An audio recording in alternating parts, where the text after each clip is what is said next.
இன்னும் நெருங்கி சேர்வதேயல் ஆவல் பூமியின் இன்னும் நெருங்கி சேர்வதேயல் ஆவல் பூமியின். ஹல்லேலூயா, ஹல்லேலூயா. ஆண்டவராகிய இயேசு கிறிஸ்துவினுடைய இனிதான நாமத்தில் அருமையான தம்பி பாடல் பாடிய பாடலை விழுவுடைய ஜாக்சன் பாடிய பாடலை விழுவுடைய கர்த்தர் கொடுத்த பெரிய கிருபைகளுக்காக கூட நன்றி சொல்கிறான்.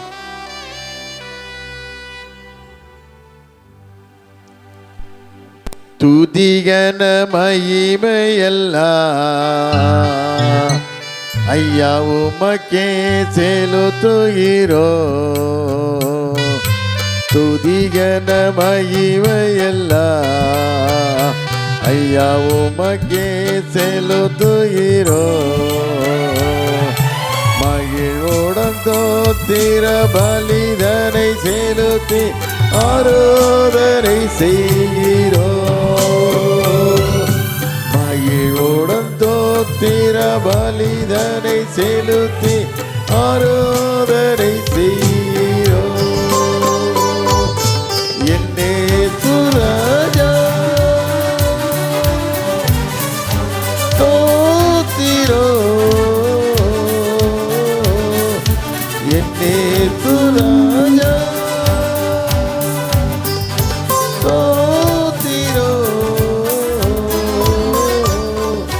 தோத்திரவே தோத்திரவே உயிருள்ள நாளெல்லாமே ஐயா தோத்திரவே தோத்திரவே உயிருள்ள நாளெல்லாமே ஐயா உயிருள்ள நாளெல்லாமே ஐயா உயிருள்ள நாளெல்லாமே. பிதா குமாரன் பரிசுத்தாவின் நாமத்தினாலே சாக்ஷன் பாடல் மூலமாய் அநேக மக்கள் மோகன்பால் பிரபாகர் குடும்பத்தின் மூலமாய் ஆசீர்வதிக்கப்பட கிருபைத்தாங்க. இயேசு நாமத்தில் ஆமென். ஹல்லேலூயா.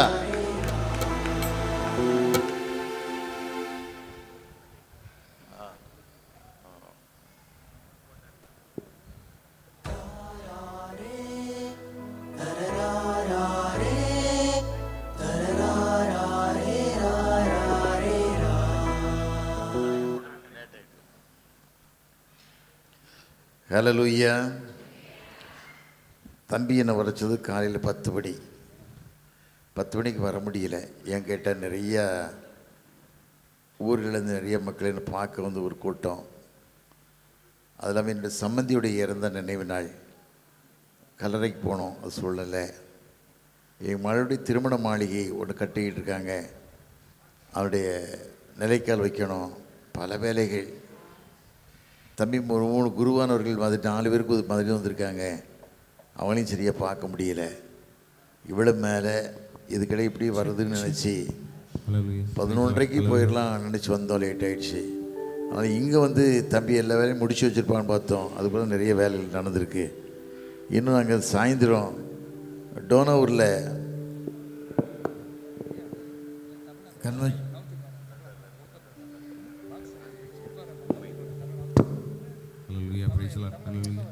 டோனவூரில் சாயந்தரம் கன்வென்ஷன் போன இப்போ முடித்த உடனே.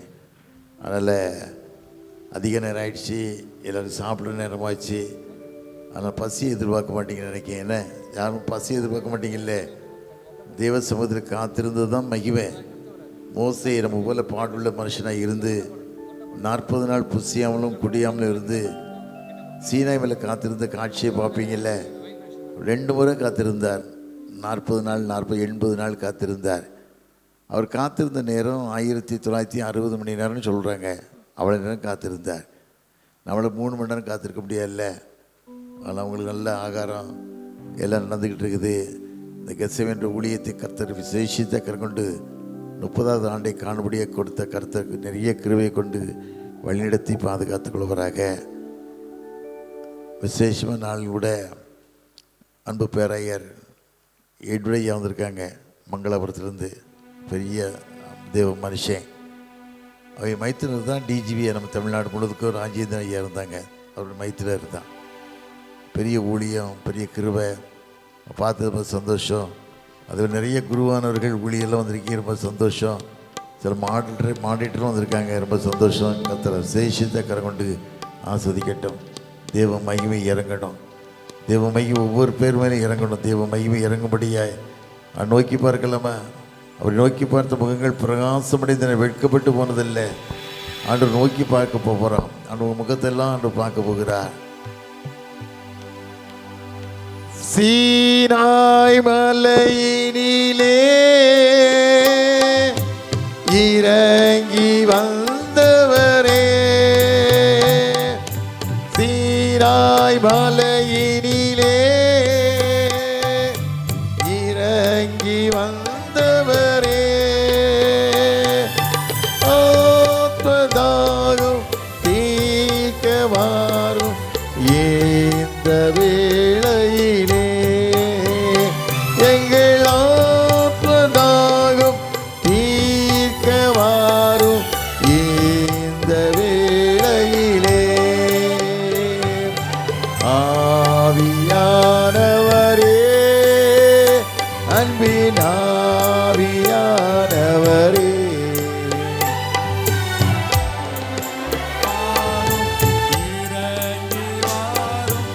எங்கள் மத்தியிலே இப்போ வாரும், இறங்கி வாரும் எங்கள் மத்தியிலே.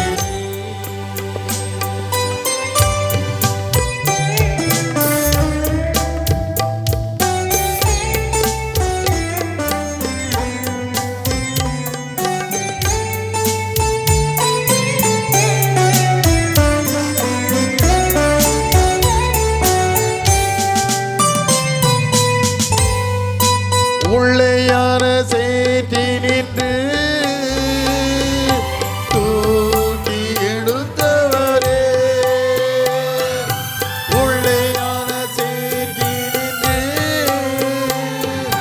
தூக்கி எடுத்தவரே, பாவம் கழுவி தூய்மையாக்கும் இந்த வேளையிலே, எங்கள் பாவம் கழுவி தூய்மையாக்கும் இந்த வேளையிலே,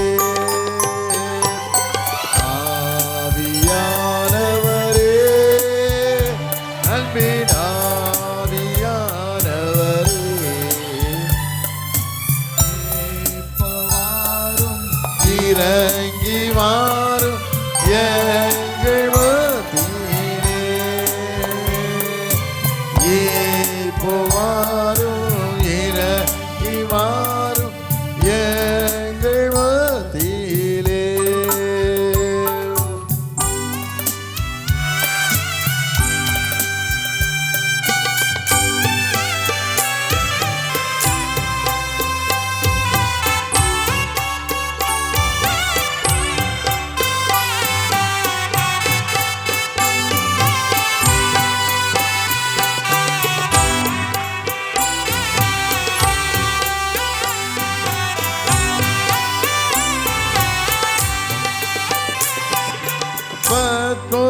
பத்மோதீவினிலே பக்தனை தேற்றினீரே, பத்மோதீவினிலே பக்தனை தேற்றினீரே, எல்லையும் தேற்றி ஆத்தவாரம் இந்த வேளையிலே, எல்லையும் தேற்றி ஆத்தவாரும் இந்த வேளையிலே, ஆவியானவரே, அன்பின் ஆவியானவரே, இப்போ வாரும், இறங்கி வாரும் எங்கள் மத்தியிலே.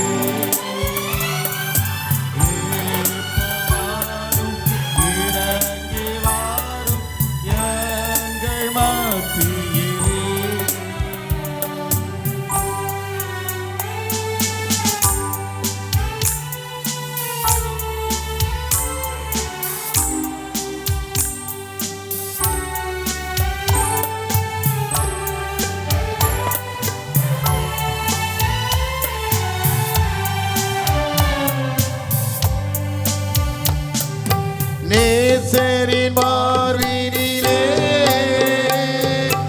இனிதான் சாய்ந்திடவே. நேசரின் மார்பினிலே இனிதான் சாய்ந்திடவே.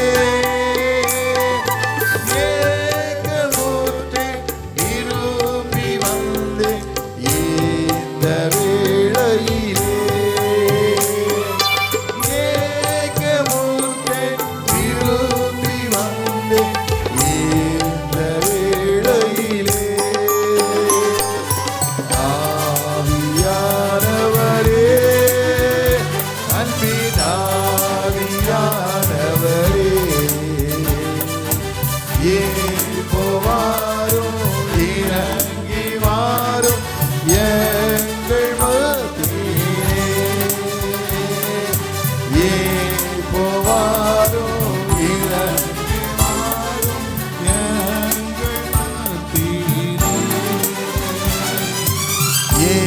இப்போ வாரும் இறங்கி வாரும் எங்கள் மத்தியிலே.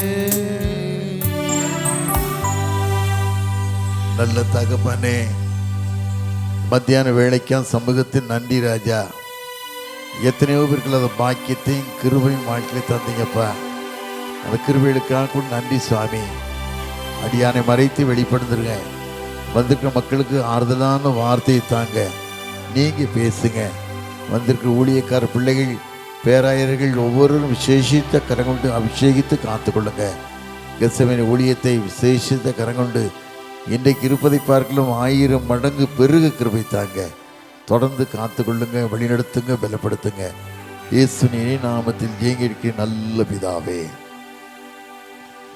ஆமென். ஹல்லேலூயா. அந்த வாசலில் வந்து இறங்கின உடனே ஒரு வாலிப பிள்ளை, 2 பிள்ளைகள் 3 பிள்ளை இன்னைக்கு கனவு ஆக்சிடென்ட்ல இறந்துச்சான். இன்னைக்கு 3வது நாள் என்னை பார்க்க வர. நேற்று முழுதும் அவ்வளோ தான் நினச்சிட்டு இருந்தேன். ஐயோ, இந்த சின்ன பிள்ளை வாழ்க்கை எப்படி இருக்கு, யார் இவளுக்கு ஆதரவு கொடுப்பா, யார் ஆதரவு கொடுப்பா. வேதத்தில் வாசிக்கிறோம், நீதிமொழிகள் 10-15 வாசி பார்த்தீங்கன்னா, ஏழையின் வறுமை அவனை கலங்க பண்ணும். ஏழை வறுமை அவன் கலங்க பண்ணும். ரொம்ப கஷ்டம். பெற்ற வீட்லேயும் வசதி இல்லை, கட்டி கொடுத்த வீட்லேயும் வசதி இல்லை, ஆதரவாக இருந்த கணவனும் மரிச்சு போயிட்டான். பிள்ளைகளை எப்படி காப்பாற்றுறது, எப்படி வாழ்கிறது? இன்னைக்கு எத்தையோ நினச்சி பார்க்கும்போது, எத்தையோ மக்கள் ஏழை வாழ்கிற காரியத்தை பார்க்கும்போது தாங்க முடியலை. எத்தையோ விதமான கஷ்டங்கள் கண்ணீரோடு வாழ்ந்துக்கிட்டு இருக்காங்க. ஒரு சகோதரனை பார்க்க போயிருந்தேன். நல்ல பிரைட்டாக உடம்பு முழுதும் நகை போட்டிருக்காரு, எல்லாம் செய்திருக்கார். வசதி படைச்ச மனுஷன். உடன் பிறந்த சகோதரன் நேசிக்க தெரியல. ரொம்ப வேதனையாக இருந்தது. ஒரு பக்கம் அப்படி, ஒரு பக்கம் ஏழைகள் வாழ்க்கை. நேற்று நம்முடைய தென்காசி மாவட்டத்துடைய கண்காணிப்புத்துறை அதிகாரி எஸ்பியை பார்க்க போயிருந்தேன். போயிட்டு அவங்ககிட்ட என்ன கேட்டேன்னா, 2-3 ஊரில் ஆலயம் கட்டி திறக்க முடியாமல் கிடக்குது ஐயா. இந்த ஏழை மக்கள் வடிக்கிற கண்ணீரை பார்க்குறேன். இந்த ஏழை மக்கள் எவ்வளோ வேதனை, எவ்வளோ வேதனை. ஏன் இந்த கஷ்டம், இந்த வேதனை சொல்ல முடியல. நேற்று ஒரு மகளை என்னை சாயந்தரம் பார்க்க வந்த ஊருக்கு, சுரண்டைக்கு 150 வருஷமாக இருந்த பாரம்பரிய சர்ச்சை இந்த பாழப்போன அரசியலில் ஒரு குருவான் உடைச்சு போட்டார். கட்ட முடியல, கட்ட முடியல. அங்கே இருக்க தலைமாசிரியரோ அவங்களுக்கு ஜெபிக்க விடுறதில்லை. எங்களுக்கு ஜெபமே வேண்டாம், எங்கள் பள்ளியிடம் வந்தால் போதும் நினைக்காங்க. இன்னைக்கு தலைமையிடம் அப்படிலாம் இருக்குது. ஒரு பாரம், தரிசனம், கரிசனம் இல்லாத ஊழியம், ரொம்ப கரிசனம் இல்லாத ஊழியம். எத்தனை விதமான பாரங்கள், எத்தனை கஷ்டமே இல்லாத ஊழியங்கள். எத்தனை மிஷினரிகள் தங்கள் பூமிக்கு வந்து தங்களை ஒப்பு கொடுத்தாங்க. கோதுமை மணியை போய் பூமியில் விதைக்கப்பட்டாங்க. வேதத்தில் வாசிக்கிறோம், யோவான் 18:24 வாசிக்கும் போது, கோதுமை மணியானது பூமியில் இருந்து சாக விட்டால் தனித்திருக்கும், சத்தையான மிகுந்த பலனை கொடுக்கும். கோதுமை மணியை போல எத்தனை மிஷின்கள் பூமியில் விதைக்கப்பட்டாங்க. நினச்சி பார்க்கவே முடியல. எவ்வளோ கஷ்டங்கள், எவ்வளோ வேதனைகள், ஒரு பாரம் இல்லாத ஊழியங்கள், தரிசனம் இல்லாத ஊழியங்கள். ஏதோ ஊழியம், காசு தான் சம்பாதிக்கணும், காசு தான் சம்பாதிக்கணும். மனுஷன் வாழ்கிற வாழ்க்கை காசு தான். கரஸ்பாண்டான எத்தனை கோடி சம்பாதிக்கலாம், எத்தனை துட்டு சம்பாதிக்கலாம். எவ்வளோ வேதனை, சாபம். அடுத்த துட்டு நீ சாப்பிட்டேன்னா வாழவே முடியாது. பிள்ளைகளை சந்ததியை அழிஞ்சு போயிடுவாங்க. இது ஆண்டவர் கொடுத்த வார்த்தை. ஒரு தாளந்து வெள்ளிக்கு ஆசைப்பட்டான் கேயாசி. ஒரு தாளந்து தான் வெள்ளிக்கு ஆசைப்பட்டான். ஏன் ஆசைப்பட்டான்? எலியாவுக்கு பிறகு எலிசாவுக்கு பிறகு கேயாசி வரணும். காரணம், துட்டுக்கு ஆசைப்பட்டதுனால. ஒரு சீரிய நாட்டில் வாழ்ந்த ஒரு அடிமை பெண்ணை கொண்டு வந்து, இஸ்ரேல் தேசத்துலேருந்து சீரிய நாட்டுக்கு அடிமை பெண்ண ஒரு பெண்ணை கொண்டு வந்தாங்க. வேதத்தில் வாசிக்க 2 ராஜாக்கள் 5ஆம் அதிகாரத்தை வாசி பார்த்தீங்கன்னா அந்த பெண் அடிமையாக வாழ்ந்துக்கிட்டு இருக்கா. அந்த வீட்டில் ஒரு மனுஷன் குஸ்ரோயை வாழ்ந்துக்கிட்டு இருக்கான். குஸ்ரோயை வாழ்ந்தோடனே எஜமான் குஸ்ரோ கேப்டன், அவர் இராணுவ கேப்டன், அந்த சீமான் அம்மாட்ட சொல்கிறாரு, ஐயா அம்மா, என் எஜமான் இஸ்ரேல் தேசத்துக்கு போவாரானா, அங்கே ஒரு தீர்க்கதரிசி இருக்காரு, சுகம் கொடுப்பாருன்னு சொல்கிறா. அடிமை பெண்ணை வாழ்ந்த பிள்ளை ஒரு தரிசனமான வாழ்க்கை, ஒரு பாரமான வாழ்க்கை. எப்படியாவது ஒரு ஆத்மா ரட்சிக்கப்படணும், ஒரு ஆத்மா ஆண்டவர் அன்பை அறிஞ்சிக்கிடணும்னு சொல்லி ஒரு பாரமுள்ள வாழ்க்கை வாழ்ந்த. இன்னைக்கு அப்படிப்பட்ட பாரம் யார்கிட்டையும் இருக்கா? ஒரு பாரமுள்ள வாழ்க்கை இன்னைக்கு மக்கள்கிட்ட இருக்கா? இல்லவே இல்லை. தான் சம்பாத்தியம் பணத்தை ஓடிக்கிட்டு இருக்கான். வேதத்தில் வாசிக்க நீதிமொழிகள் 28:20 வாசிக்கும் போது பண ஆசை எல்லாம் தீமைக்கும் வேற இருக்குது. பண ஆசை இன்னைக்கு பணத்துக்காக மனுஷன் ஓடிக்கிட்டு இருக்கிற வாழ்க்கை இல்லை. தேவனோடு வாழ்கிற வாழ்க்கை, பிரியமான வாழ்க்கை வாழணும். அது பெண்ணை இப்படி சொன்ன உடனே அந்த அம்மா வந்து மனைவியை புருஷன்ட்டு சொல்கிறா. புருஷன் நாட்டு ராஜாட்டு சொல்கிறாரு, சீரிய நாட்டு ராஜா சொல்கிறாரு, நான் உடனே இஸ்ரேல் தேச ராஜாவுக்குள்ள கடிதம் தரேன், நீ அங்கே போ அப்படி சொல்கிறாரு. கடிதம் கொடுக்குறாரு. இஸ்ரேல் நாட்டு ராஜாவுக்கு கடிதம் கொடுத்த உடனே அந்த லெட்டர் என்ன எழுதி இருக்குது, என்னோடய இராணுவ கேப்டன் நாகமா நான் அனுப்புகிறேன், அவன் குஷ்டத்தை விடுதலை பண்ணி அனுப்புன்னு சொல்கிறாரு. இந்த கடிதத்தை பார்த்த உடனே சட்டையை கிழிச்சுக்கிறான். ஏன் கிழிச்சுக்கிறான்னா, என்கிட்ட சண்டைப்படணும் வந்திருக்கான். ஆண்டவருடைய ரத்தத்தால் விடுதலை ஒண்ணுங்கிறத அறியலை, தெரியாமல் வாழ்ந்தான். தேவன் ரட்சிப்பை கொடுக்கிற நல்லவர் என்பதை அறியாமல் வாழ்ந்திருந்தான். என் நோய்களை சிலுவையிலே சுமந்து தீர்த்தீரையா, என் நோய்களை சிலுவையிலே சுமந்து தீர்த்தீரையா, ஐயா சுமந்து தீர்த்தீரையா, ஐயா சுமந்து தீர்த்தீரையா. விண்ணப்பத்தை கேட்பவரே, என் கண்ணீரை காண்பவரே, சுகம் தருபவரே, ஸ்தோத்திரம் இயேசையா.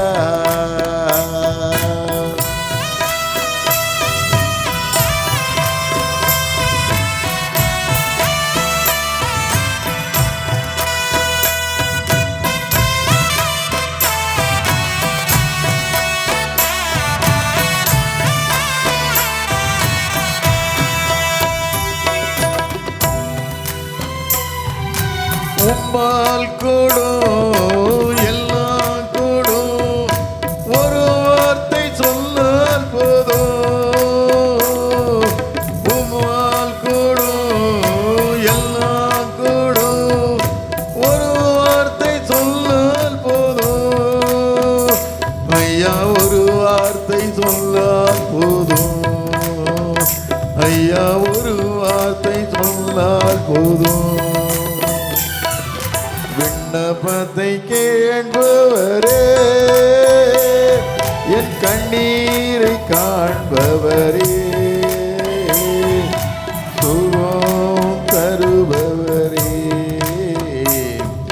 ஸ்தோத்திரம் இயேசையா.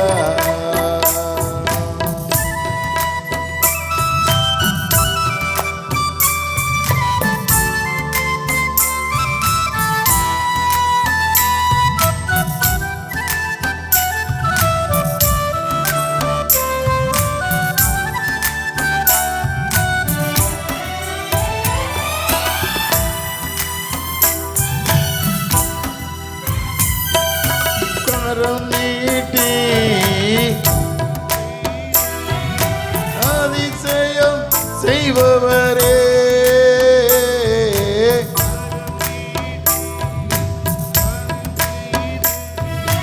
அதிசயம் செய்பவரே, ஐயா அதிசயம் செய்பவரே, ஐயா அதிசயம் செய்பவரே,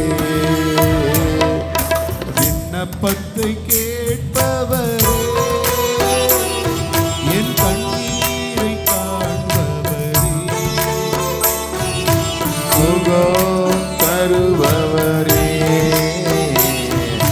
சோதிரம் ஏசையா.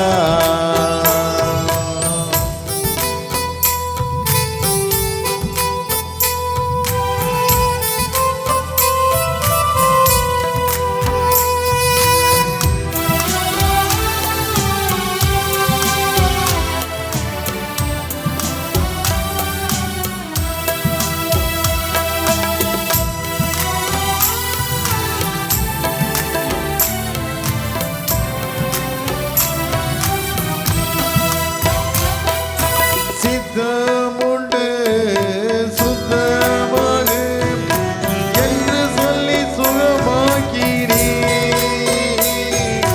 சித்தமுண்டு சுத்தமாக என்று சொல்லி சுகமாக்கிறீ, ஐயா என்று சொல்லி சுகமாக்கிறீ, ஐயா என்று சொல்லி சுகமாக்கிறீ, விண்ணப்பத்தை கேட்பவரே,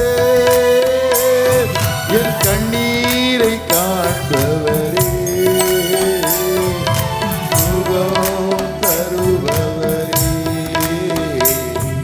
ஸ்தோத்திரம் இயேசுயா.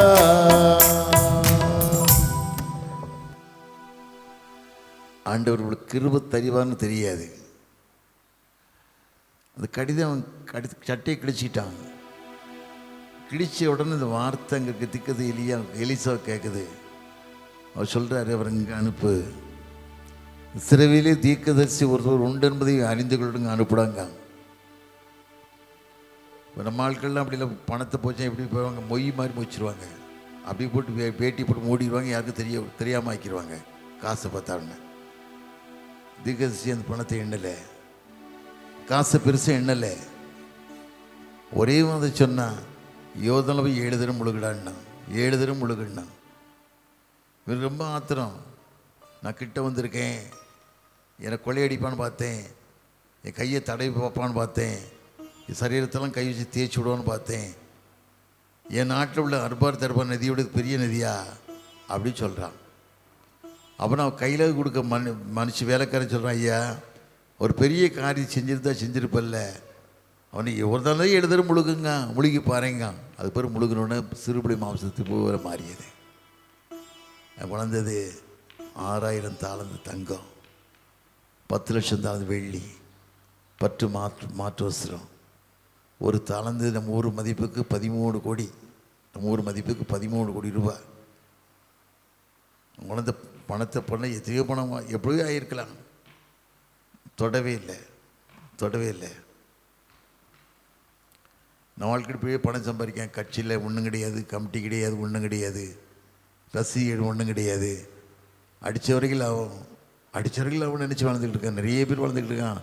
பணம் வீட்டு வாசப்படி படுத்திருக்கோம், எங்கேயும் போகாது, உன்னை தப்பு வைக்காது, உன்னை பாதுகாக்காது. பணம் அவனுடைய அன்பு தான். வேதத்தில் வாசிக்கும் இல்லை, நீதிமொழிகள் 10:22 வாசிக்கும் போது, கர்த்தரின் ஆசீர்வாதம் ஐஸ்வரியத்தை தரும், வேதனையை கூட்டார். ஒரு வேதனை இல்லாத வாழ்க்கை வேணும்னு சொன்னால் ஆண்டவராலும் தர முடியும். உலகத்தை ஒரு மனுஷனும் தர முடியாது. இன்னைக்கு கிறிஸ்தவன் தான் மனசாட்சியெல்லாம் வாழ்கிறான். கிறிஸ்தவன் 95% தொட்டு அடிக்கல நம்பர் 1 ஆளாக இருக்கான். மனசாட்சியெல்லாம் மற்றவங்களாம் பயப்படுறான். மற்றவங்களும் கொலங்கள் தெய்வங்கள் அழிச்சிடும், நம்ம செத்து சாகடிச்சிடும்னு நினைக்கான். இவருக்கு எந்த பயமும் கிடையாது. தொட்டு அடித்தா போதும், அப்படி தான் நினச்சி வாழ்ந்துக்கிட்டு இருக்கான். சாபம், கஷ்டம், வேதனை, கண்ணீர் ஒன்றுக்கு பேர் வராது. நீ நிறைய பேர் வாழ்ந்துக்கிட்டு இருக்க, அப்படி தான் வாழ்ந்துக்கிட்டு இருக்காங்க. ஆனால் அவன்கிட்ட வேலைக்காரன் இருந்தான், கேயாசி. அவன் நினச்சி பார்த்தா நம்ம நிஜமான பைத்தியக்காரன், நான் கொடுத்த காசு வாங்கலியான்னு சொல்லி அவன் நாகமான் காசு வாங்கலைன்னு சொல்ல ரதத்தை பூட்டி போய்கிட்டே இருக்கான். இவன் கேயாசி அப்படி இறங்கி ரதத்து பின்னால் ஓடுறான். ஓடுற சத்தத்தை பார்த்து கேயாசி ரதத்தை நிறுத்தி கீழே குதிக்கிறான். என்னடாவான்னு கேட்கும்போது, இப்போனா ஒரு தீர்க்கதரிசி வந்திருக்காரு ஐயா, ஒரு தாளந்து தர முடியுமான்னு கேட்கும்போது 2 தாளந்தை கொடுத்து அனுப்புகிறான். 2 தாளந்தை வீட்டில் கொண்டு வச்சுட்டு அப்படியே போய் எஜமான்ட்ட ஒன்றும் தெரியாத மாதிரி போய் நிற்கான். அவருடைய கண்கள் பூமியும் உலாகிட்டு இருக்கான். அவருடைய கண்கள் சில பேர் நினைக்கான் ஆண்டு பார்க்க மாட்டார், ஆண்டுக்கு தெரியாதுன்னு நினைப்பாங்க. அது கண்கள் எங்கேயும் உலாகிட்டு இருக்குமில்ல. இந்த இடத்துல நான் திரும்பும்போதே இங்கே ஒரு ஸ்வீட்டு கடை இருந்தது ரயில்வே கிட்ட. நான் சிறு பையனாக இருக்கும்போது 30,000 ரூபா டூருக்கு கொடுக்கணும். ஸ்கூலில் டூர் 3 நாள் டூருக்கு பங்களாச்சி நடந்து பாவச்சத்து வரைக்கும் நடந்து வரணும். பாவச்சத்து நடந்து வந்து நான் கொண்டு சாப்பாடை கொண்டு வந்து இங்கே சாப்பிட்டுட்டு ட்ரெயின் ஓசி தென்காசி இறக்கி தென்காசியில் இறங்கி குற்றாலத்துக்கு நடந்து போவோம். அது அந்த 30,000 ரூபா கொடுக்க காசு கிடையாது வீட்டில். அவ்வளோ வறுமை, அவ்வளோ கஷ்டம். என் அம்மாட்ட கேட்கும்போது சொன்னாங்க, நம்மகிட்ட எதிர்த்து விட்டப்போ தம்பி நீ இப்படி போகணுமா அப்படின்னு கேட்டாங்க. எல்லாரும் போகிறாங்கம்மா, நானும் போகிறேன்.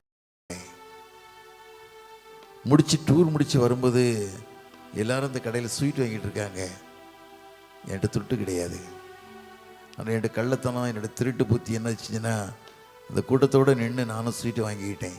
காசு கொடுக்க கூட்டத்தோடு வெளியே போயிட்டேன். ரொம்ப நாள் கழித்து ஆண்டவர் எனக்கு உணர்த்தினார். அந்த காசை திருப்பி வந்து மன்னிப்பு கேட்டு கொடுத்தேன். அந்த கடையெல்லாம் இன்னைக்கு இல்லை.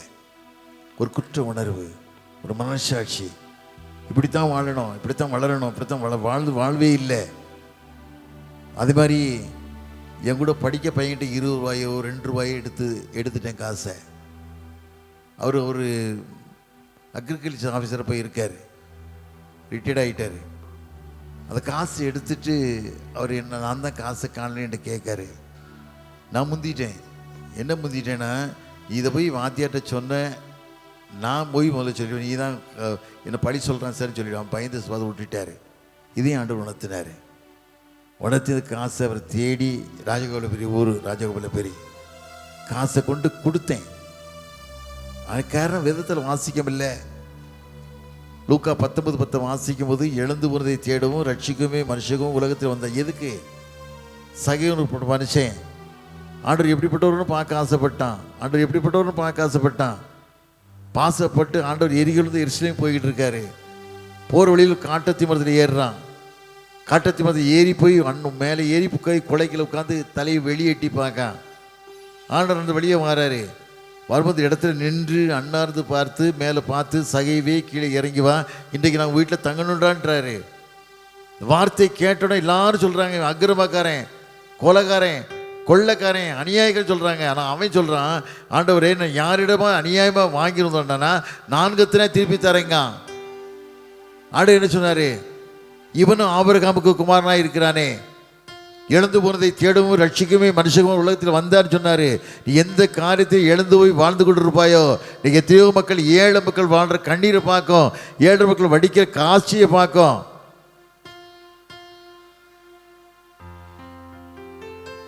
கடந்த மாதம் அங்கே வரும்போது ஒரு சகோதரி இங்கே இருப்பான்னு நினைக்கேன், மயிலப்புறத்தில். எப்படியாவது எங்கள் ஆலயத்திலிருந்து பார்க்கணியா, காரே போக முடியாது. உள்ளே போயிட்டோம். அந்த மக்கள் 7 மக்கள் அவங்க வடிச்சு கண்ணீர் பார்க்கணும், அழுகையை பார்க்கணும். ஒரு ஆளுக்கு காலில் கட்டு போட்டிருக்குது, ஹாஸ்பிட்டலுக்கு கொடுக்க காசு இல்லை, ஹாஸ்பிட்டலுக்கு காட்டுறதுக்கு காசு இல்லை. அவ்வளோ கஷ்டம், அவ்வளோ வறுமை, ஏழை வறுமை அவ்வளோ கலங்க பண்ணோம், அவ்வளோ கஷ்டம், வேதனை. ஜனங்களுக்கு வந்து அதோட எனக்கு கருப்பட்டி காப்பி போட்டுச்சிருந்தாங்க. கருப்பட்டி காப்பி, அந்த காட்சியை பார்த்தேன். அந்த அம்மா சொல்லிச்சு, என் வாழ்க்கையில் ஏன் எங்கள் வாழ்க்கை ஏன் கஷ்டம்? நாங்கள் ஏழையாக பிறந்து பாவமா, பிள்ளை அழுகை பார்க்கணும், வேதனை. பொன்னை புடமிடுவார், அதில் மண்ணை அகற்றிடுவார்.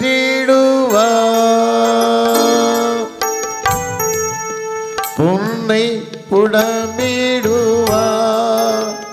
அதில் மண்ணை அகற்றிடுவார். உன்னை நேசி இந்த படி செய்வார், உனக்கேற்ற கிரீடம் செய்வார். உன்னை நேசிப்ப இந்த படி செய்வார், உனக்கேற்ற கிரீடம் செய்வார். இயேசு உனக்கேற்ற கிரீடம் செய்வார். தோராதே என் மனமே, சோர்ந்து போகாதே என் உள்ளமே.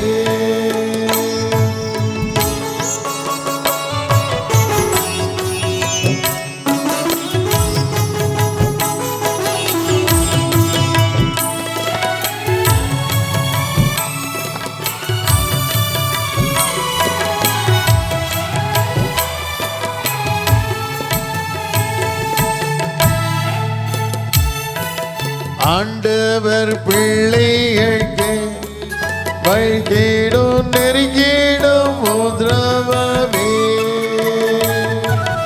ஆண்டவர் பிள்ளைகளுக்கு நெருங்கிடும் நெருங்கிடும் உதிரவமே. வேண்டிக் கொள்ளும் வழங்குவார் புதுபல, மீண்டும் ஜெயித்திடவே.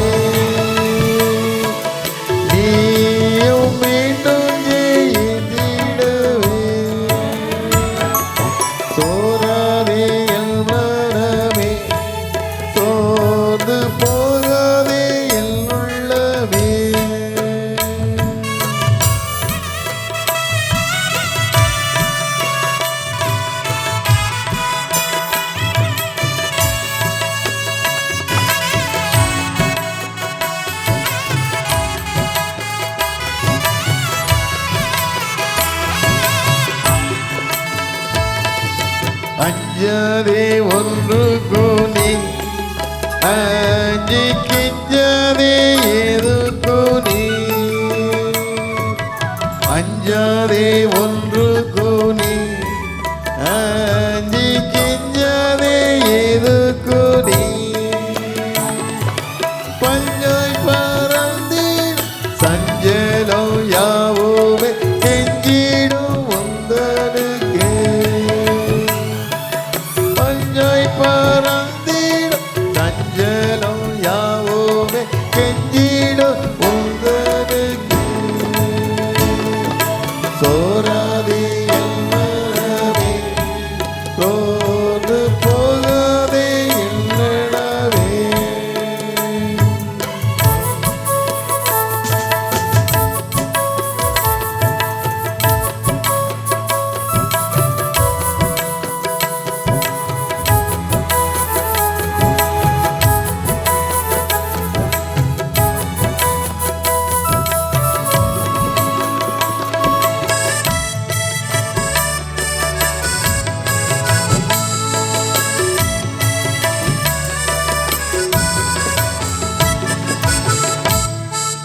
வடியாதே கண்ணீரின்று நானும் வடிவடையாதே நின்று. வடியாதே கண்ணீரின்று நானும் வடிவடையாதே நின்று. இடிவேகம் வந்திடும் விடிவெள்ளி தோன்றிடும், நடுப்பகல் கதிர் வீசிடும். நடுப்பகல் கதிர் வீசிடும். சோராதே என் மனமே, சோர்ந்து போகாதே என் உள்ளமே. சோராதே என் மனமே, சோர்ந்து போகாதே என் உள்ளமே. மாறாத கர்த்தர் பக்கம் இருக்கிறார், மாறாதவர் போலேதான். மாறாத கர்த்தர் பக்கம் இருக்கிறார், மாறாதவர் போலேதான்.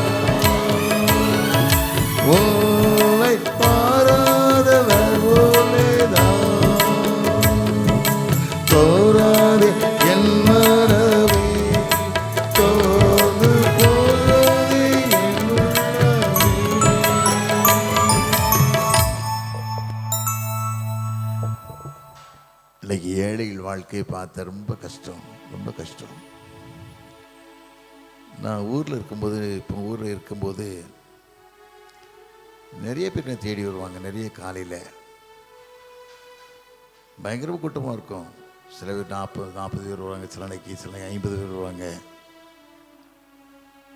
எல்லாருக்கும் எனக்கு ஒரு ஆசைன்னா சாப்பாடு அவங்களுக்கு கொடுத்து அனுப்பணுன்ட்டு. யார் வந்தாலும் சாப்பிடணும். காரணம் கேட்டால், நான் சிறுபையனாக இருக்கும்போது எங்கள் ஒருத்தர் சென்னை பட்டணத்தை சேர்ந்து எங்கள் கிராமத்தில் 12வது ஒரு கம்பெனி ஆரம்பித்தார். கம்பெனி கட்டும்போது செங்கல் அடிக்க மாட்டு வண்டியில் போகும். ஆனால் ஏற்றி விடுவாங்க. எதுக்கு ஏற்றி விடுவாங்கன்னு சொன்னால், செங்கல் ஏற்றிட்டு வந்தோம்னா காலையில் 10 மணிக்கு சுரண்டையில் பஸ் ஸ்டாண்டு, அப்போ காடு மாதிரி கிடந்தது புது பஸ் ஸ்டாண்டு. ஒரு பிள்ளைவாழ் ஹோட்டல் அது. ஒரு தோசை 4 அணா, 8 அணாக்கு 2 தோசை, பெரிய தோசை. அந்த தோசைக்கு சாப்பிட்றதுக்கு ஆசைப்பட்டு போவேன். 2 தோசை சாப்பிடலாமே. ரொம்ப கஷ்டம் இல்லை, ரொம்ப வேதனை இல்லை, சாப்பாட்டுக்கே உள்ள இல்லை, ரொம்ப கஷ்டம். வறுமைன்னா அவ்வளோ ஒரு வறுமை. இந்த ஊர் பக்கத்து சுந்தரமண்டி பக்கத்தில் திருச்சிற்றம்பலம்னு ஊர் இருக்குது. எங்கள் அம்மா கதிர இருக்க வருவாங்க காலையில். நான் சிறுபையனாக இருக்கும்போது காலையில் 4 மணிக்கு போயிடுவாங்க, 3 மணிக்கு வருவாங்க. 5 மணிக்கு மேலே கொத்து வாங்கிட்டு வருவேன். எங்கள் அம்மா ஒரு அடுப்பில் நெல்லை வச்சுக்கிட்டு இருப்பாங்க, உரலில் நெல் குத்திக்கிட்டு இருப்பாங்க. காரம் கேட்டால் நெல் குத்தி அரிசியாக தான் எங்களுக்கு சாப்பாடு. நாங்கள்லாம் தூங்கிடுவோம். எழுப்பி சாப்பாடு தருவாங்க. சோளம் கிடைக்காது, சோளச்சோறு கிடைக்காது. அவ்வளோ கஷ்டம், அவ்வளோ வறுமை. அவ்வளோ கஷ்டத்துலேயும் கூட எங்களை வளர்த்து ஆளாக்கி, அது நினைவே நினச்சி பார்ப்பேன். எவ்வளவு கஷ்டம், எவ்வளவு ஏழை மக்கள் வாழ்க்கை, கண்ணீர், எவ்வளவோ கஷ்டம்ல நினைக்கிறேன். எத்தையோ மக்கள் இன்னைக்கு ஆண்டவர் நம்மளை எப்படியோ வைத்திருக்காரு, கணக்கு கொலகா ஆண்டவர் வைத்திருக்காரு. நேற்றைய மகா திருநெல்வேலிக்கு போனேன்.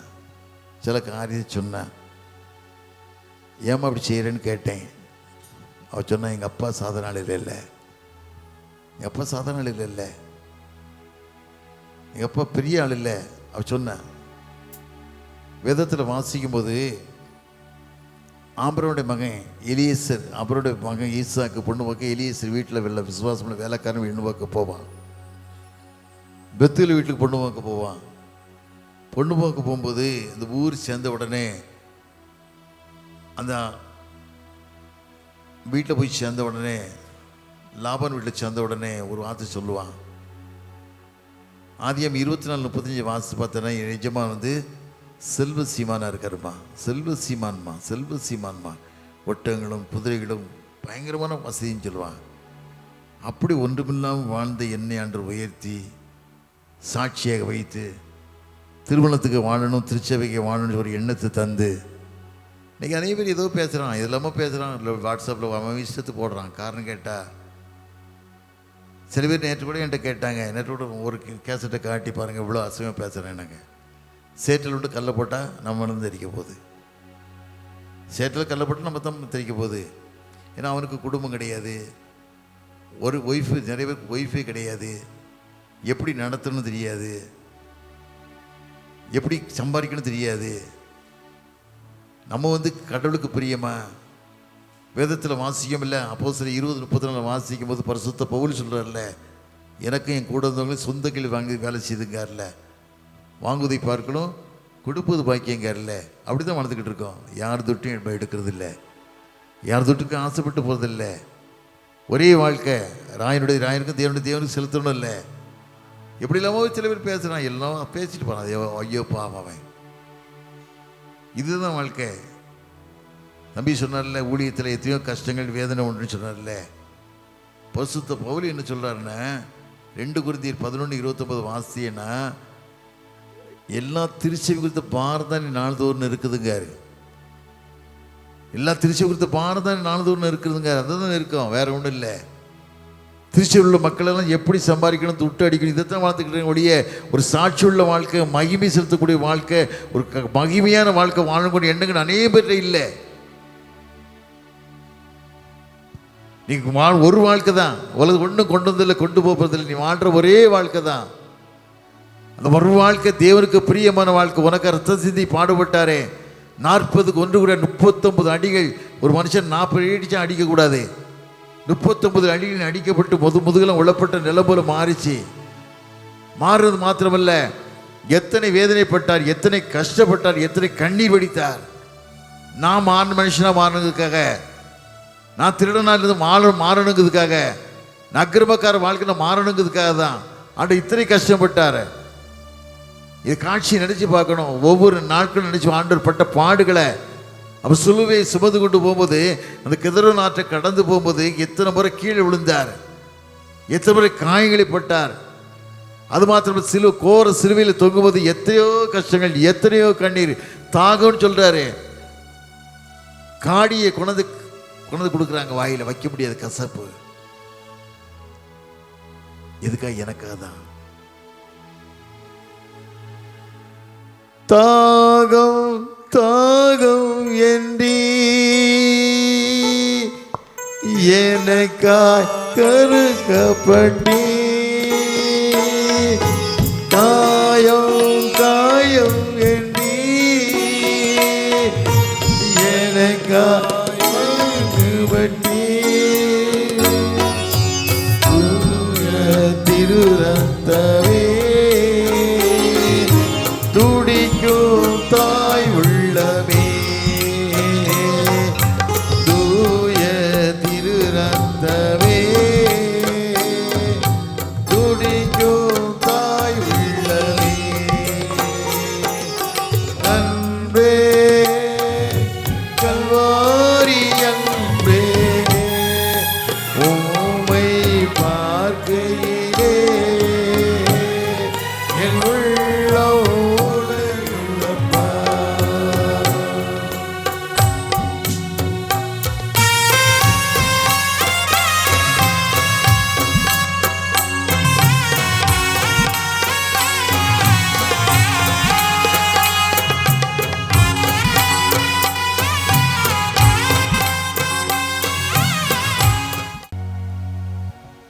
சங்கரங்கோயில் பக்கத்தில் வாகக்குளம்னு ஒரு ஊர் இருக்குது.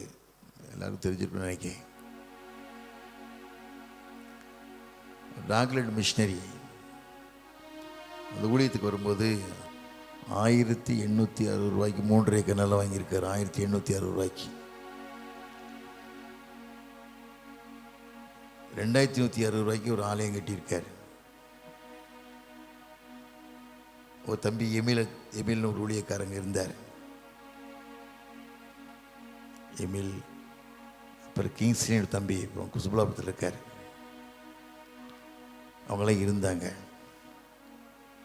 அவங்க என்கிட்ட சொன்னாங்க, ஐயா எத்தனையோ மக்கள் கால்நடையாக நடந்து போகிறாங்க ஐயா, சாத்தூர் பக்கத்தில் தெய்வத்தை தேடி போகிறாங்க, பரிதாபமாக இருக்குது, பாவமாக இருக்குது ஐயா. இந்த ஆலையெல்லாம் நொறுங்கி, ஓடெல்லாம் நொறுங்கி கிடக்குதுய்யா, ரொம்ப கஷ்டமாக இருக்குதுன்னு சொன்னார். வேதத்தில் வாசிக்கும் ஆகாய் 1:9 வாசிக்கும் போது, மலைகளில் சென்று மரங்களை வெட்டி ஆலயத்தை கட்டுங்களாம் பிரியமாக இருக்கான்னு சொல்கிறார். அது மாத்திரமல்ல, நம்ம வீடு அசியமாக கிடந்து நான் வீட்டை ரிப்பேர் பண்ண விடுவோமா? ஒரு மிஷினரி அவர் இங்கிலாந்து தேசத்தில் பிறந்து 500 ஏக்கர் நிலத்தில் அடக்கமனுடைய மனுஷன் சிவகாசியில் முள்ளுக்காட்டில் கிடக்கிறார். முள்ளுக்காட்டில் புதைச்சிருக்காங்க. 92 வயசு, 98 வயசு, 100 வயசுக்கு வாழலாம். அவ்வளோ கிளைமேட் அந்த ஊரில், இங்கிலாண்டில் அவ்வளோ கிளைமேட். இங்கே ரத்த வாந்தி எடுத்து 37 வருஷம்தான் வாழ்ந்திருக்கார். அது சிந்தனையாக நினச்சி பார்த்துட்டு சரியாக கட்டலான்னு சொல்லி கட்டியாச்சு. கட்டி ஆலயம் கட்டி எல்லாம் பண்ணி பேஸ்டேஜ் கட்டி எல்லாம் பண்ணிட்டோம். இன்றைக்கி நம்ம மக்களுக்கு தரிசன பூமி கட்டுறேன், அந்த பூமியை கட்டுறேன்னு ஏமாற்றி பண்ணிக்கிட்டு கொள்ளைக்காரன் எத்தனை பேர் தின்னுட்டு போகிறாங்க. காசை கணக்கும் கிடையாது, ஒன்றும் கிடையாது. சில பேர் அவருக்கு துதி பாடுறாங்க, ஐயா ஐயா எவ்வளோ பெரிய தரிசனத்தை ஆண்டவர் கொடுத்துட்டார் பாரு. நீ எந்த தரிசனம்? எத்தனை ஊரில் கோயில் உடஞ்சி கிடக்குது, எத்தனை ஊரில் பேசேஜ் இல்லாமல் இருக்குது, எத்தனை பள்ளிக்கூடங்கள் உடஞ்சி நமக்கு ரெக்கக்னிஷன் இல்லாமல் கிடக்குது. அது பாரம்லாம் இல்லை. 10 பேர் சாப்பிட்றதுக்கு, 10 பேர் ஏமாற்றி திங்கிறதுக்கு தரிசனங்க பேரில் நீ உரைச்சி கொடு, நீ கொடு, நீ கொடு, நீ கொடு, ஏலம் விட்ட மாதிரி ஏலம் வாங்கி கணக்கும் கிடையாது, ஒன்றும் கிடையாது. சாபம் வீட்டு வாசல் படுறது வேற எங்கேயும் போகாது. வேற எங்கேயும் போய் வீட்டு வாசலில் கிடத்திருக்கோம். வேதத்தில் வாசிக்க மத்தேயு 19 வாசிக்கும் போது கணக்கு கேட்க எஜமான ஆண்டவர் வர போகிறாரு. கணக்கு எஜமான ஆண்டவர் வர போகிறாரு. மத்தேயு 26:15 வாசிக்கும் போது யூதாஸ் போய் சொன்னான்ல, நான் அவங்களுக்கு காட்டி கொடுக்கேன், ஏன் நின்று கொடுக்கன்னு கேட்டான். 30 வெள்ளிக்காசை கொடுக்கேன்னாங்க. 30 வெள்ளிக்காசை ஆசைப்பட்டு காண்டி கொடுத்தான். ஆனால் வாழ முடிஞ்சுதா? வாழ முடிஞ்சுதா? வேதத்தில் வாசிக்கிறோம். மத்தேயு 27:4 வாசிக்கும் போது இந்த 30 வெள்ளிக்காசு தேவாலயத்தை விட்டேறி தான் குற்றம் ரத்தத்தை காட்டி கொடுத்தனே, குற்றம் ரத்தத்தை காட்டி கொடுக்கேன்னு வேத வாரிசைன்னு சொன்னாங்க. அது ஓம்பாடுறா, ஓம்பாடுன்ட்டாங்க. ஒன்றும் பண்ண முடியல. வெளியே காசு தேவாலயத்தை விட்டேறிட்டு நாண்டு விட்டு போய் செத்துட்டான். இதுதான் வாழ்க்கை.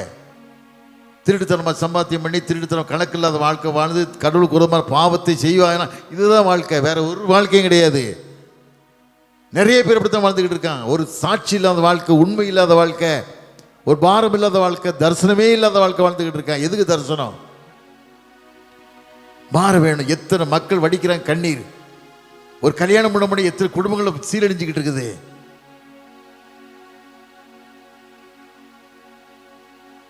வீக்கியபுரத்தில் ஒரு குடும்பத்தை என்ன பார்த்தாங்க. புருஷன் கேன்சர் இருந்துட்டார், 3 பிள்ளைகள். ரொம்ப கஷ்டம், ரொம்ப கஷ்டம். தாய் சொன்னாங்க, ஐயா நீங்கள் பெரிய ஆள், நீங்கள் வர முடியுமா என் வீட்டுக்கு? என் மகளுக்கு பூ வைக்கிறேன் ஐயா, கல்யாணம் நாளைக்கு, நிச்சயார்த்தம் வர முடியுமான்னு கேட்டாங்க. எங்கம்மான்னு கேட்டேன். மண்டபம்லாம் இல்லையா, ரோட்லையா? ரோட்டில் தான் வச்சுருக்கேன். நாங்கள் வர்றோமான்னே. எனக்கு சாப்பிட தர முடியுமா? உன்னை சாப்பிடுவீங்களான்னு கேட்டா நான் சாப்பிட்றேம்மான்னு சொன்னேன். இட்லி வாங்கி கொடுத்தா சாப்பிட்டேன். சாப்பிட்டு என்ன எந்த உதவி செஞ்சுட்டு போயிட்டேன். விடியக்காலம் 10 மணிக்கு ஃபோன் பண்ணி கேட்டேன், பொண்ணு வந்தாச்சா, மாப்பிள்ளை போயாச்சா, கோயிலுக்கு வந்தாச்சான்னு கேட்டேன். கல்யாணம் நின்று போச்சுன்னு சொன்னாங்க. எதுக்குன்னு கேட்டேன். 25 பேருக்கு சாப்பாடு கொடுக்க முடியல. எனக்கு நான் அவ்வளோ வேதனை, அவ்வளோ கஷ்டம், அவ்வளோ மனவேதனை. இப்படி ஏழை, இப்படி ஏழை. நம்ம கிறிஸ்தவ கல்யாணம் நடக்குது, 4.5 கிலோ தங்கம் 1 கிராம் தான் வீட்டுக்கு அனுப்பிடுறான். 5 லட்ச ரூபா கேஷு, மட்டன் பிரியாணி, சிக்கன் 65, தட்டில் 200 கிராம் கறி வைக்கணும். 1 கிராம் குறைஞ்சாலும் வெளியே அனுப்பிடுவான். அப்படி வாழ்ந்துக்கிட்டு இருக்கான். ஏழை கல்யாணத்தை பாருங்க, எவ்வளோ இழக்கணும்ல, ரொம்ப வேதனை. சில நினச்சி பார்க்கும்போது இன்னைக்கு மக்கள் கிறிஸ்தவன் தான் அடிமட்டால வாழ்கிறான். காரணம் கேட்டால் அன்பு இல்லாமல், இறக்கம் இல்லாமல், ஒரு பாசம் இல்லாமல், ஒரு தரிசனம் இல்லாமல் வாழ்ந்துக்கிட்டு இருக்கா. சிவகாசியில் அன்னைக்கு போய் ஐயா கல்லறை பார்த்தேன், ராகவேந்திர கல்லறை பார்த்தேன். சிவகாசி சர்ச்சுக்கு இடையில ஒரு இடத்த கூட கரையும் பேசுகிறான், ஏதோ சாமி வைக்கிறதுக்காக. எனக்கு கேள்விப்பட்ட உடனே ரொம்ப வேதனை. ஒரு பாரம் வேண்டாமா, தரிசனம் வேண்டாமா? மனதுருகும் தெய்வமே ஏசையா, மனதார துதிப்பேன் தோத்தரிப்பேன். மனதுருகும் தெய்வமே ஏசையா, மனதார துதிப்பேன் தோத்தரிப்பேன். நல்லவர், சர்வ வல்லவர், நீ நல்லவர், சர்வ வல்லவர், இறக்குதற்கு முடிவே இல்லை.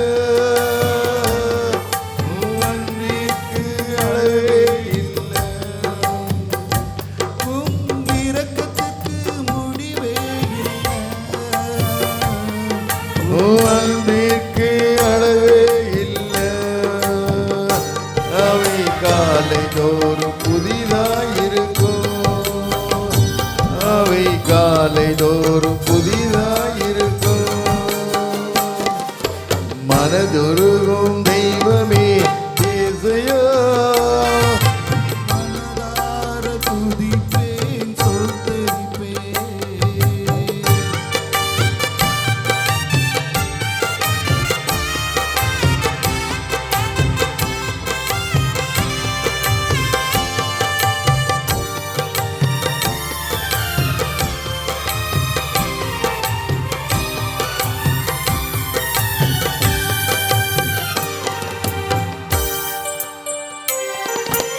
எங்களுக்கு சமாதானம் உண்டு வள்ளும் தண்டனையோ உம்மேலே விழுந்ததையா.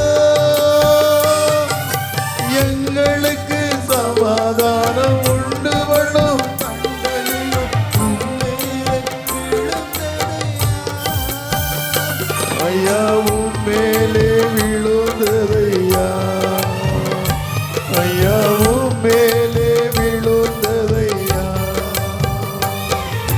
மனதுருகும் தெய்வமே இயேசையா. உம்மை மனதார துதிப்பே தோத்தரிப்பே.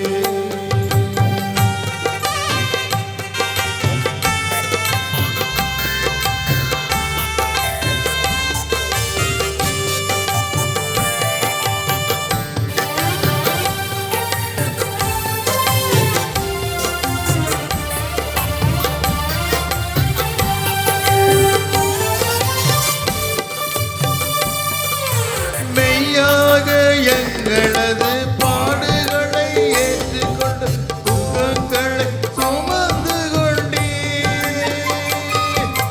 மெய்யாக எங்களது பாடுகளை ஏற்றுக்கொண்டு துக்கங்களை சுமந்து கொண்டீர். ஐயா துக்கங்களை சுமந்து கொண்டீர்.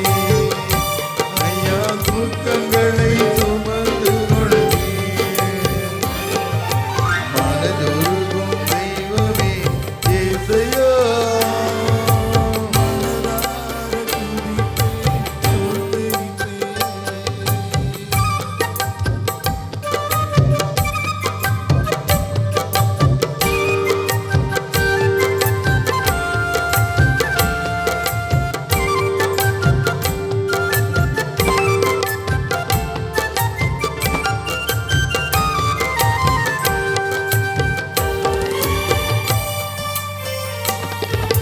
சாபமான முள்முடியை தலையிலே சுமந்து கொள் துக்கங்களை சுமந்து கொண்டீர். சாபமான முள்முடியை தலைமேலே சுமந்து கொண்டு துக்கங்களை சுமந்து கொண்டீர். ஐயா துக்கங்களை சுமந்து கொண்டீர். ஐயா துக்கங்களை சுமந்து கொண்டீர். மனதுருகும் தெய்வமே இயேசையா. மனதார துதிப்பேன் ஸ்தோத்தரிப்பேன்.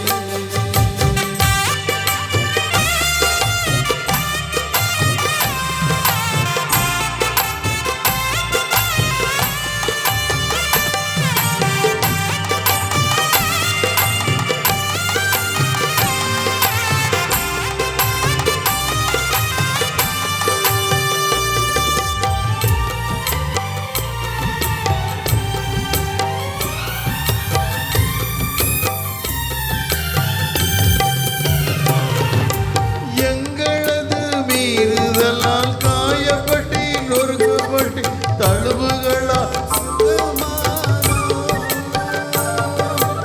எங்களது மீறுதலால் காயப்பட்டு நொறுக்கப்பட்டு தழும்புகளால் சுகமானோம். ஐயா தழுவுகளால் குணமானோ.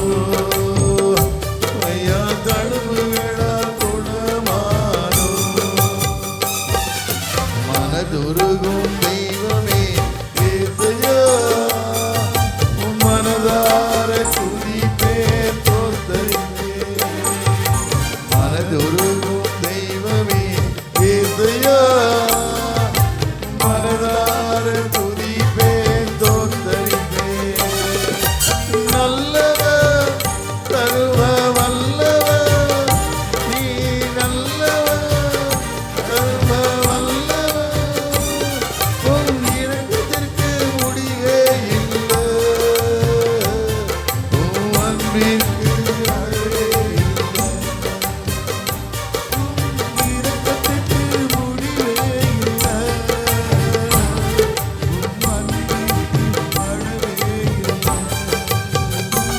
அவை காலை தோறும் புதிதாயிருக்கும். அவை காலை தோறும் புதிதாயிருக்கும். மனதுருகும் தெய்வமே இயேசையா, மனதார துதிப்பேன் தோற்பரிப்பேன். மனதுருகும் தெய்வமே இயேசையா, மனதார துதிப்பேன் தோற்பரிப்பேன். நம் தெய்வம் மனதுருகக்கூடியது ஐயா. அதனால் மனதுருகான்னு சொல்லி நிறைய பாவத்தை பண்ணாதீங்க, மன்னிக்கவே முடியாது. அக்கிரம் செய்யக்காரனே விட்டு அகன்று போன்னு சொல்லுவார், உன்னை அறியேன்னு சொல்லுவார். அந்த காலங்கள் வரும் முன்னால் ஏழை இருக்குன்னு கஷ்டப்படாதீங்க, ஏழையும் கண்ணீர் நாள் பார்ப்பார். லூக்கா 21:4 பார்த்தீங்கன்னா எல்லாரும் காணிக்கப்படுவாங்க, பெட்டி பெட்டியாக தூக்கி வந்து போடுவாங்க. ஒரு ஏழைத்தாய் தனக்கு 2 காசையும் போட்டா, 2 காசையும் போட்டா. அப்போ ஆண்டு சொன்னார், மற்ற எல்லாரும் பார்க்கலும் அதிகமாகி போட்டாள். அவனை ஆசிரிச்சார். அதுபோல் ஏழை இருக்க நினைக்காது, என் தருத்தரத்தையும் மாற்றின தெய்வம் உங்கள் தருத்தத்தை மாற்றுவார். மணி எல்லாருக்கும் பசி நேரம் இல்லை, நானும் 3 மணிக்குள்ளே டோனாவில் இருக்கணும். தாள் ஜெவமனை போகிறோம், ஜெவமனவுமா பசி நேரத்தில் ஒரு தடவை நம்ம டைஸில் எலெக்ஷன் நடந்தது. எல்லோரும் என்ன சொன்னாங்கன்னா, பசி நேரம் நிறைய பேர் சுகர்காரங்க இருப்பீங்க, சாப்பிடணும் சொல்லி 1:30 மணிக்கு சாப்பாடு போட்டாங்க. கரெக்டாக 1:30க்கு சாப்பாடு விட்டு அந்த பக்கம் பெட்டியை மாற்றுறாங்க, பின்னால் ஓட்டு பெட்டியை மாற்றுறாங்க, கள்ள ஓட்டெல்லாம் போடுறாங்க. நினச்சி பார்த்தேன், என்னடா மனுஷன் இவங்கெல்லாம் என்ன சாட்சி, நீ சாட்சி இல்லாத வாழ்க்கை வாழ்ந்துக்கிட்டு இருக்க. இது வாழ்க்கை இல்லை.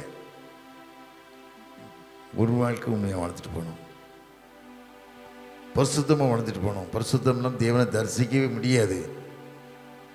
அதனால் உண்மையை வாழுங்க, ஒழுக்கமாக வாழுங்க.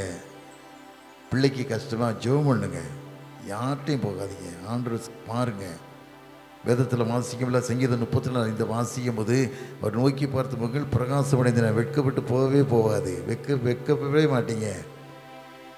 அதனால் கஷ்டமாக இருக்கும்னு நினைக்காதீங்க, சந்தோஷமாக இருங்க. வீட்டுக்காருக்கு டெய்லி தடவி ஜெபம் பண்ணுங்க. பொல்லாத பிசாசு கரிச்சுக்க சிங்கம் போல யாரையும் விழுங்கலாமோன்னு சொல்லி சாராயத்தில் கொண்டு வந்து விட்டுருதான். நிறைய கிறிஸ்தவ பிள்ளை தண்ணி தான் அடிக்காங்க. அந்த நிலைமெல்லாம் மாறிடும். ஜெபம் பண்ணுவோமா, நோக்கி பார்க்கலாமா, எல்லோரும் எழும்பலாமா, எல்லோரும் எழும்பலாமா. எழும்பி ஒரு நிமிஷம், நிறைய நேரம் உட்காந்துட்டீங்க இல்லை, எல்லோரும் எழும்பலாமா. கர்த்தர் உன் கண்ணீரை பார்க்கிறார். ஆகாரின் கண்ணீரை கண்டு கர்த்தர் உன் கண்ணீரை பார்க்கிறார். ஆகாரே நீ எங்கே இருக்கிறாய் என்று கேட்கிறார். சிறுவனிகா ஸ்ரீ, அந்நிய ஸ்ரீ அது வாரா நேர்னிக்கா அப்படி சொல்கிறாரு. அவட்ட கேட்க எல்லாரும் சொல்கிறாங்க, அந்த பெண்ணை பாருங்க ஏன்னு சொல்லி. அவர் சொல்லு, பிள்ளை நான் பார்த்துட்டு நாய்க்குட்டிக்கு போடக்கூடாதுங்காரு. அவள் சொல்கிறான், பிள்ளைகள் நாய்க்குட்டி சிந்துற துணிக்க நாய்க்குட்டி தின்னுமேங்க. அப்படி ஒரு வைராக்கியம் கடவுள்கிட்ட நீங்கள் கேட்கும்போது கர்த்தர் இன்றைக்கு உன்னை விசேஷித்த கரங்கொண்டு வழியெடுத்து போகிறார். சரீரத்தை எத்தனையோ பலவீனத்தை வந்திருக்கலாம், எத்தனையோ வேதனையோடு வந்திருக்கலாம். எத்தனை இடத்துல சில பலவீனம் இருக்கிற உன் சரீரத்தில் கையை வை, வலதையை வச்சு பாரு, அவரால் ஆகும். அவர் சொல்ல ஆகும், கட்டளையிட இருக்கும். ஆண்டவர் தான் வாழ்க்கையை ஆசீர்வதிக்க போகிறார். உன் கண்ணீரை கண்ட தெய்வம், உன் வேதனையை கண்ட தெய்வம் இன்றைக்கு ஒன்று சும்மா போக போகிறதில்லை. பெரிய விடுதலையோடு ஆண்டவர் அனுப்புகிறார். கேட்கலாமா? அருளாதர் நாமமதில் ஒரு மனமாய் உருகி கழுகின்ற நீரமெல்லாம் எழும்பிடுவார் நடுவில்.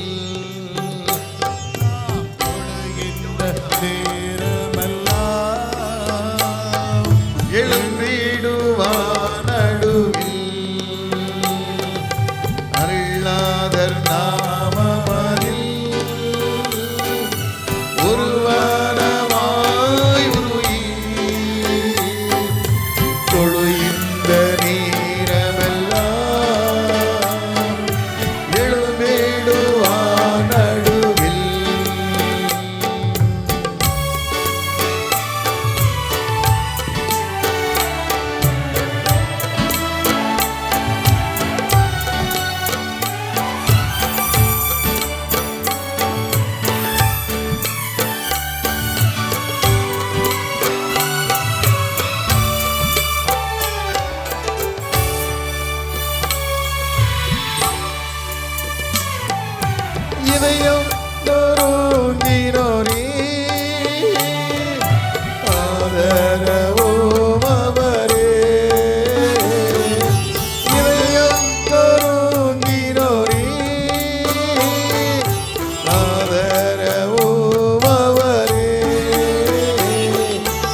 தொழுகின்ற நேரமெல்லாம்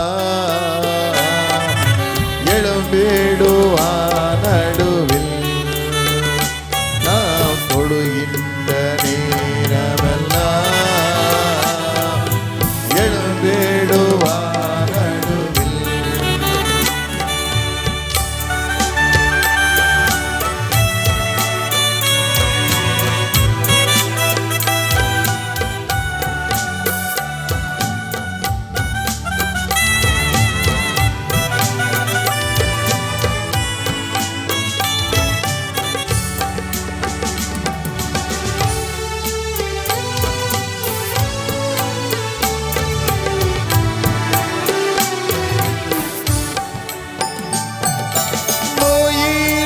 நோயினல்லவரை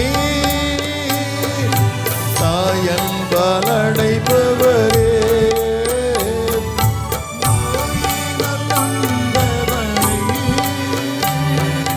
தாயன் பலடைப்பவரே, அதற்கு கேட்டிடுவார், பதறாமல் அணைத்திடுவார்.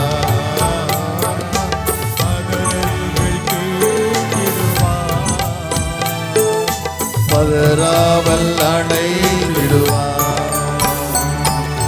அருளாதர் நாமமதில் ஒரு மனமாயுருகி தொழுகின்ற நேரமெல்லாம் எழும்பிடுவார் நடுவில். நாம் தொழுகின்ற நேரமெல்லாம் எழும்பிடுவார் நடுவில்.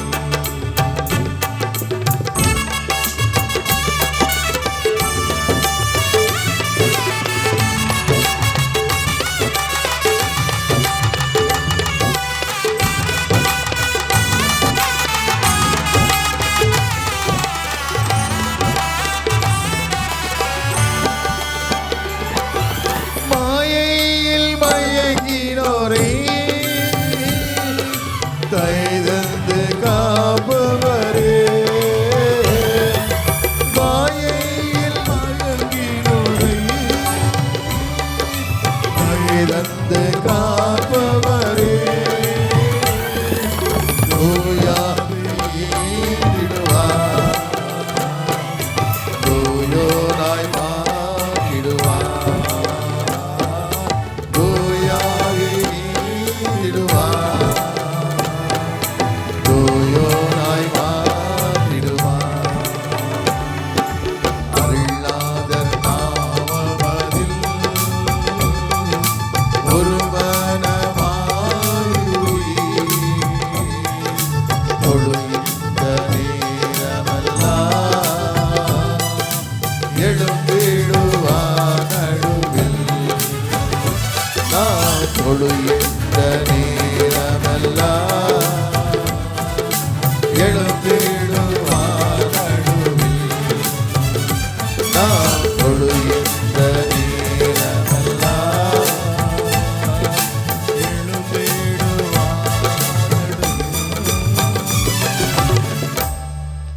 ஹல்லேலூயா. மதுரை போதகர் ஐயா ஜெபம் பண்ணுவாங்க. மத்தியில் பிஷப் ஐயா வந்து ஆசீர்வாதம் தருவாங்க. ஒரு 5 நிமிஷம் இல்லை முடிஞ்சிடலாம். ஹல்லேலூயா.